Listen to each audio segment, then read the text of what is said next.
Have you ever found yourself lost in a whirlwind of thoughts, feeling like your mind never stops for even a second? It seems like we're constantly reliving the past or anticipating the future, which robs us of the present. But what if I told you there's a way to break out of this vicious cycle and start living with more presence and peace? In this video, we're going to explore the power of the now and how stopping overthinking can transform your life.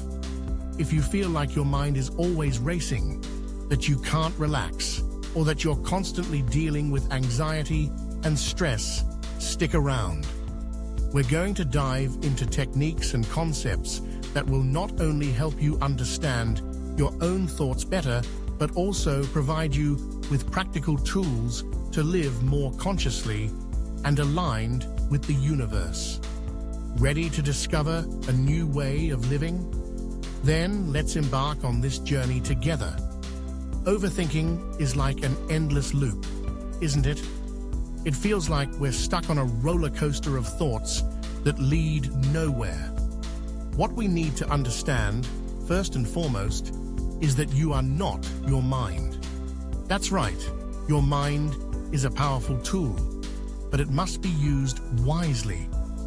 Imagine having an incredible car, but you never really learned how to drive. Overthinking is like pressing the accelerator without direction, just spinning in circles, causing enormous wear without purpose. The key is to remember that your thoughts are like clouds in the sky. They come and go, but you, the observing consciousness, remain. When you start to realize this, it becomes easier to understand that you have the power to choose what to focus on. And here is where spiritual awakening comes in. That moment when you recognize that you can take the reins of your own mind and not let it dominate you. It's like opening the door to a new way of living, where you are no longer a prisoner of your own ideas. How many times have you caught yourself replaying a situation from the past or worrying about something that hasn't even happened yet?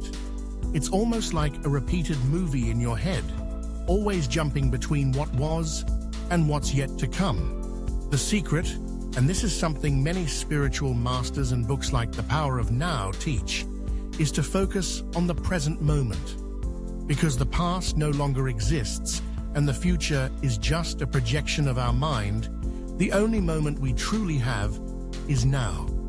Living in the present is like reconnecting with your true essence, feeling the ground beneath your feet, the air going in and out of your lungs, and realizing that right here and now, everything is okay.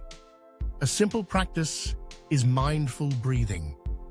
The next time you notice you're overthinking, pause for a moment, take a deep breath, and bring your attention to the now. It doesn't have to be anything complex, just feel each inhale and exhale. It's a small gesture that can have a huge impact, a reminder that you're in control and that the present is where life really happens. This awareness, this awakening, is the first step to reducing overthinking and living in a more fulfilled and connected way with the universe. Let's talk about a powerful exercise, observing the thinker. Imagine your thoughts are like characters on a stage, and you're the audience in the theater. This simple yet transformative practice is about taking a step back and observing your thoughts as if they belong to someone else. By doing this, you start to realize that you and your mind are separate entities. This distancing creates a space where you can see thoughts passing by without engaging with them, almost like watching clouds drift across the sky. It might feel a little strange at first, but this technique is one of the pillars of self-knowledge.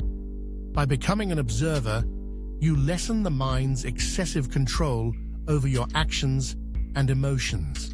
The next time you find yourself diving into a sea of repetitive thoughts, try saying to yourself, "Look at that, there goes my mind again." This simple act of recognizing and observing begins to break the cycle of incessant thinking.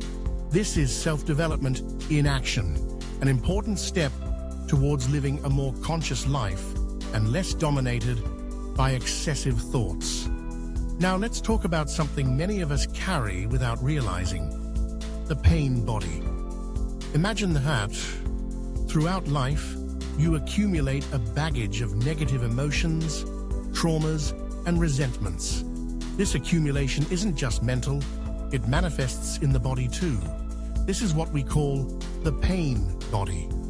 Often, it's triggered by situations that seem harmless but touch on old wounds. And then, without realizing it, we end up reacting excessively or getting stuck in a cycle of negativity. The big secret here is to recognize the pain body when it appears. Instead of fighting against these feelings or trying to ignore them, the approach is to observe them without judgment. It's like opening a window in a stuffy room and letting the air circulate. When you give space to these feelings without identifying with them, they lose the power to dominate your life. Practices like meditation, or even a simple moment of reflection, can greatly help in this process. Spiritual awakening is precisely this: bringing light to these dark areas and learning to live more lightly, without the unnecessary weight of the past. We've reached an essential point in reducing stress and overthinking, understanding the difference between psychological time and clock time. Clock time is simple. It's what we use to plan, make appointments, and organize our routine. Psychological time, on the other hand, is that inner voice that keeps us stuck in the past or projecting anxieties into the future. It's what makes you relive past mistakes or worry about things that haven't even happened yet. The key to dealing with this is to use clock time for what's practical and necessary, but to let go of psychological time. Focusing on the now, as we've already discussed, is the most effective way to avoid these mental traps. When you're fully present, you don't get lost in thoughts about what has already passed or what's to come. It's like adjusting a camera lens. You shift from a blurry mode and bring attention to what's right in front of you. With practice, you start to notice that many of the worries and stresses are mental constructs that have no real utility. This awareness brings an incredible freedom, where self-development and self-knowledge become powerful tools to live more serenely and aligned with the present. We've reached the end of this journey, but the real work starts now. Everything we've talked about here, living in the present moment, observing your thoughts, and recognizing the pain body, are more than just concepts. They are practices that can transform your life. And now, I ask you, what will you do with this knowledge? Are you ready to take the next step and apply all of this in your daily life? Remember, change starts with small actions. It can be a moment of mindful breathing, a pause to observe your thoughts, or simply choosing to focus on the now. Try it out, test these ideas, and see how they can make a real difference. And of course, if you want to keep exploring this path of self-knowledge and spiritual development, subscribe to the channel, turn on notifications, and keep learning with us. We're in this growth journey together.